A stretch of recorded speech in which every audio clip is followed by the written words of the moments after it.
have some breaking news on this Tuesday right here on the San Francisco 49ers Report by Chat Sports. I'm Chase Sr. No matter where you are, how you're tuned in, we appreciate you for making today's show a part of your day. And of course, there's a lot to get to because the breaking news, 49ers wide receiver Brandon Aiyuk has officially requested a trade from the San Francisco 49ers. Mike Garafolo breaking the news just moments ago that All-Pro wide receiver Brandon Aiyuk has officially requested a trade after an offseason of unsuccessful attempts to reach an extension. Despite a recent meeting, the Niners have not been willing to engage in negotiations since May. So Aiyuk has respectively asked out. That's what got the conversation going. And then a couple of other reports that we want to hit on here before I react to all of this and break down what it means for Aiyuk and the Niners. Adam Schefter saying that other teams that have reached out and spoken to San Francisco have been told that the Niners have no intention of trading disgruntled wide receiver Brandon Aiyuk, who officially requested that trade. Niners training camp beginning a week from today. That timeline matters, and I'll expand on that coming up here just around the corner. And then another tweet from Jeremy Fowler, who has been on this story for the last couple of months, pre-draft, during the draft, post-draft, and during the summer. A source on Brandon Aiyuk's contract impasse: Aiyuk wants to be traded or paid. San Francisco doesn't want to pay him or trade him. But the paying aspect relative to market value, I imagine the Niners holding firm of that offer of about $26 million per year. That would still be top 7 wide receiver money. It would be more than Deebo Samuel. He would get more guaranteed money than Deebo Samuel. But because the Niners have waited and the wide receiver market across the National Football League has exploded multiple times this offseason, Aiyuk's demand is probably between $28 to $30 million if I had my guess. My instant thoughts that came to my mind right after I saw that report from Garafolo: veterans report the training camp in 7 days. This is a last-ditch effort from Aiyuk and his camp to try to apply pressure on the San Francisco 49ers to get a new deal. Because the Niners understand that we were so close to beating the Kansas City Chiefs in the Super Bowl. We have an elite team, probably the most talented roster in the league. And if we run it back with this core, we're the favorites to win the NFC. According to some sports books in Vegas and beyond, we're the favorites to win the Super Bowl. We need Aiyuk on this team, given the rapport that he has with Brock Purdy. How he's emerged every single year he's been in the NFL. He's coming off a 2023 campaign in which he was a second-team All-Pro. He is a truly dynamic wide receiver, and we're not the same team without Aiyuk as compared to him being on the team. Aiyuk knows that as well, which is why he's giving the Niners about a week before training camp starts to try to get this deal done. This does not mean, though, that Aiyuk is going to get dealt, because Deebo Samuel also requested a trade. And the dramatics around the Deebo deal and his search for it, and Aiyuk and him looking for a new deal, have been very similar. You had both players taking to social media. Deebo deleting all things Niners from his social media pages. You had Aiyuk tweeting directly at Mike Tomlin. You had his best friend saying after the Super Bowl he's going to play for the Raiders. His girlfriend saying his days with the Niners could be over. Him specifically name-dropping Jaden Daniels, the Commanders, and the Pittsburgh Steelers as teams he would like to play for. Him saying on TikTok that the Niners don't want him any longer. All of that is about leverage and applying pressure. It is the modern-day playbook for trying to land a new deal. And remember, Deebo requested that trade. He ended up getting top 10 receiver money at the end of July 2 off seasons ago, and there is still time to get a deal done between the Niners and Aiyuk. And Aiyuk knows that training camp is beginning next week. And while the Niners haven't moved off of that offer since May, that has probably frustrated Aiyuk. Now, it is a good sign that they were able to meet a couple of weeks ago as compared to the alternative of Aiyuk not talking to the Niners, ghosting them entirely. They still have at least a good relationship, and the Niners have leverage here. That is also very important to remember and to think about, because Aiyuk is under contract for the 2024 season. 5th-year option, $14.1 million. But then after this year, the Niners can utilize the franchise tag. And that would pay Aiyuk an average of the top 5 players at his position, which is a lot of money. they could utilize the franchise tag again after the 2025 season. So Aiyuk technically could be under team control, and the Niners could use that leverage at their disposal for the next 3 seasons, including this upcoming season. So all of that, obviously, very important to remember.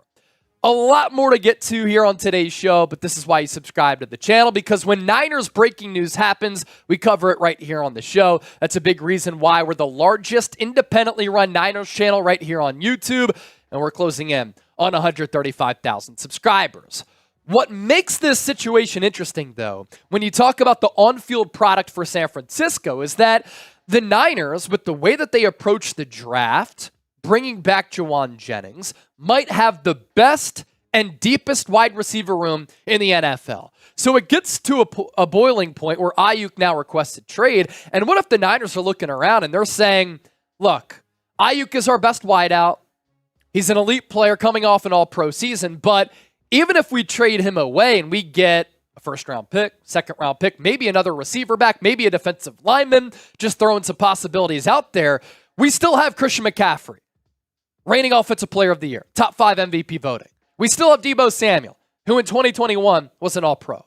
We still have George Kittle, Jauan Jennings. We drafted Ricky Pearsall and Jacob Cowing, and we return a lot of the elements from a defense last year which struggled, but a lot of elite players on that side of the ball. We can still make it to the Super Bowl with or without Aiyuk because the Niners are positioned well at the position that he plays. And we knew that a wide receiver trade could happen at some point given how the Niners handled the draft. What do good businesses do? They always look ahead. They always have foresight. They always have this ability to have a good temperature of the room and try to plan for the future. The Niners knew that if they could strike a deal with Aiyuk, he could demand a trade. They haven't gotten an offer that they have liked for Aiyuk, which is partially why they may not have moved off of him up to this point, but they knew it was a possibility. They knew that maybe they could move off of Deebo Samuel, if not this offseason, then next offseason. So what did the Niners do? They had a contingency plan. They planned ahead by drafting Ricky Pearsall in round 1 and Jacob Cowing in round 4, and then they brought back Jauan Jennings. All really security blankets here for this Niners offense. And if the Niners think that Ricky Pearsall is good to go, good footwork, good route running, he can beat zone, he can beat man. I think he's more of a slot guy, but he's good out of the slot. You put Deebo on the outside and you try to mix and match what you do offensively. Pearsall is a very talented player, and he has impressed the Niners brass so far. So if the Niners think that he can be a polished player, who, by the way, is a 5-year college player and has a lot of experience at the college level, he can step in right from the get-go, then he can be an impact player for this team, and it makes Brandon Aiyuk expendable. And going back to how the Niners are situated in that wide receiver room, they're stacked following the draft. This is their top 5 unit. Brandon Aiyuk, Deebo Samuel, Jauan Jennings, Ricky Pearsall, and Jacob Cowing. The Niners, on their initial 53-man roster, probably going to hold on to 6 wideouts, which means that some good players are going to be cut or traded. The next page of the next 5 on this depth chart, Ronnie Bell, Chris Conley, Danny Gray, Trent Taylor, and Tariq Owens. So in moving off of Aiyuk, it would be catastrophic. The Niners have invested so much time in developing, grooming him, having him a part of this offensive system.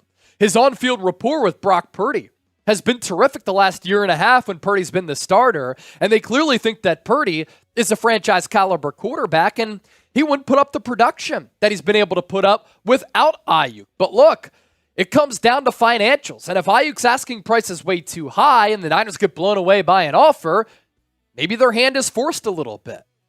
I wouldn't be overly concerned because I do think that at some point a deal does get done. That's been my prediction all throughout this offseason. And this doesn't mean that Aiyuk is going to get dealt, as I mentioned, even if he does get traded away.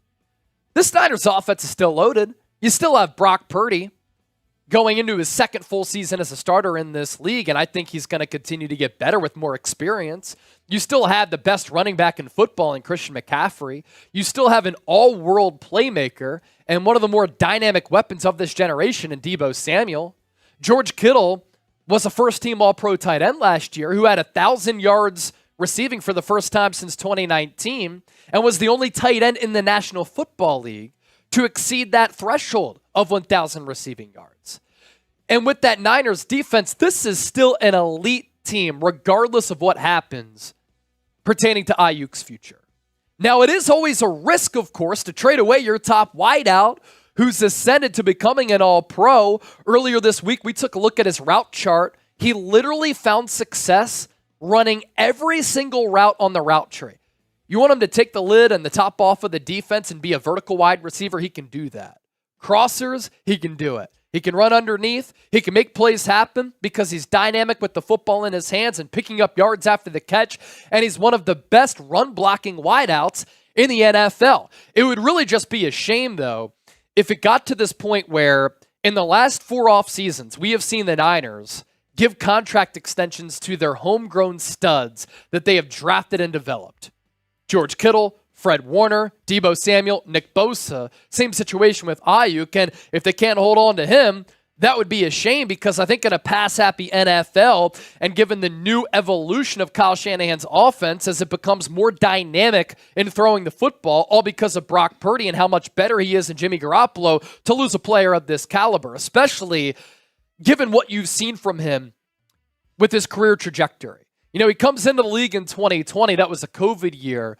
And during that offseason, there were no preseason games and limited training camp practices. Yet Aiyuk, in that injury-marred season for San Francisco, coming off that Super Bowl against Kansas City, led the team in receiving as a rookie. And you saw the flashes of him being a really special player. In year 2, Aiyuk started the campaign in the doghouse, finished strong, and started to turn heads for a lot of people in the NFL. During that 2021 season, I had said, I'd rather have Aiyuk than CeeDee Lamb because I think he's a better all-around player, and he's tougher, frankly.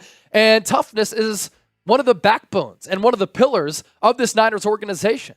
You move ahead to 2022, Aiyuk has a career year. He surpasses 1,000 receiving yards for the first time, 78 catches, 8 touchdowns, and then this past year in 2023, terrific.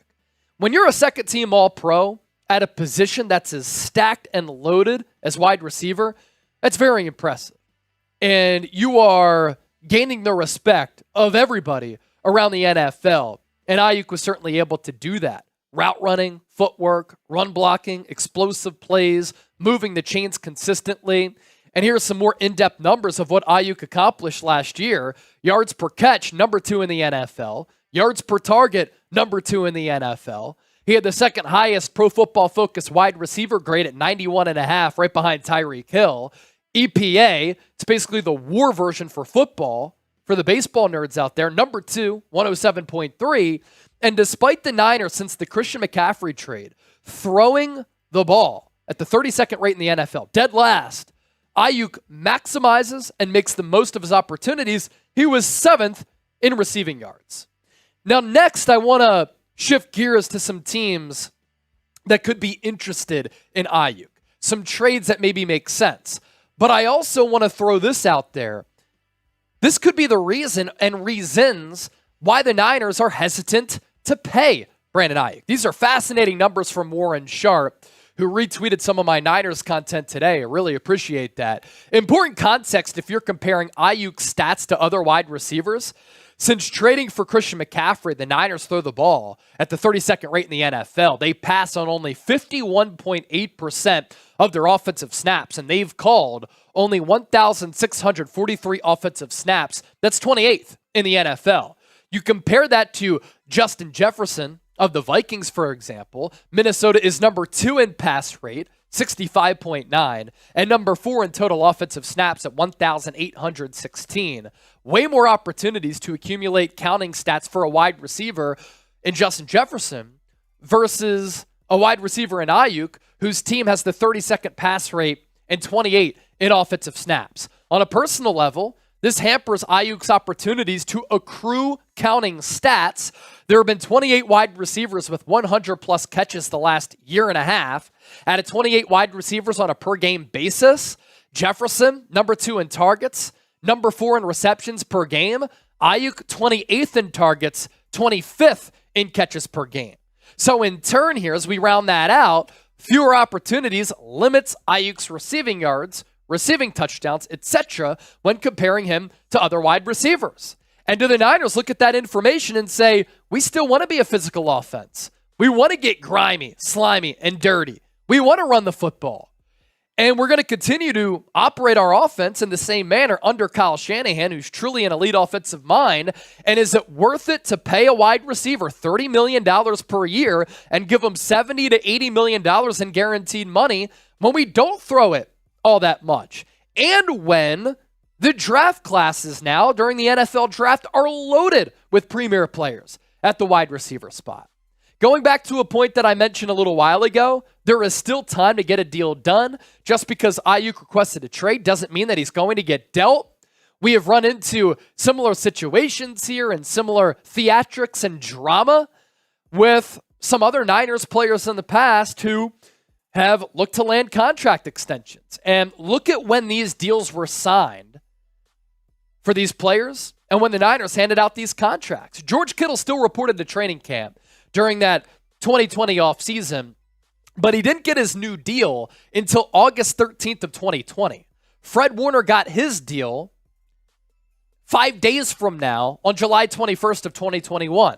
Deebo Samuel, the last day of July in 2022, and then Nick Bosa, the rare instance there because he set a record for the most guaranteed money in the history of football for a non-quarterback. That deal struck on the Wednesday before the season opener against the Pittsburgh Steelers on September 6th. So there is ample time to get a deal done between the Niners and Aiyuk, and if that does happen, everybody's going to forget about this trade request like they forgot about the trade request from Deebo Samuel. As for those Aiyuk trade destinations, these are teams that come to mind for a couple of different reasons here. Washington Commanders, you have former Niners assistant general manager Adam Peters as their new GM.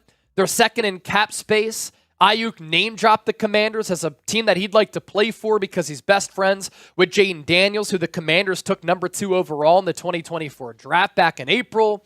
The Pittsburgh Steelers, another team that Aiyuk name-dropped, and he directly tweeted at Mike Tomlin, and the Steelers have been hot on the heels of Aiyuk throughout this entire offseason. The New England Patriots don't have a number 1 wideout for their young quarterback in Drake May, yet they are number 1 in cap space. Buffalo Bills traded away Stephon Diggs. Could they look to bring in an Aiyuk to pair him up alongside Josh Allen? Baltimore Ravens are always looking for a wideout to pair up with Lamar Jackson because they've been a little bit bereft at that position since drafting Lamar. Los Angeles Chargers got rid of Keenan Allen and Mike Williams. Jim Harbaugh would love Aiyuk because of his physicality. They have a lot of cap space. New York Jets could pair Aiyuk up with Garrett Wilson, and that could give Aaron Rodgers, with an improved offensive line, more weapons for that Jets team to make some noise in a wide-open AFC East. And then the Las Vegas Raiders, a team that Aiyuk's best friend name-dropped after the Super Bowl, and Aiyuk played under Antonio Pierce at Arizona State when AP was an assistant coach there when Aiyuk was balling out at the college level after he went to Arizona State from the JUCO level. So some thoughts there as well. Let's round out with this. Will Aiyuk play for the Niners in 2024? Yes or no? I still think Aiyuk is rocking the scarlet, red, gold, and white come September, week 1 against the New York Jets.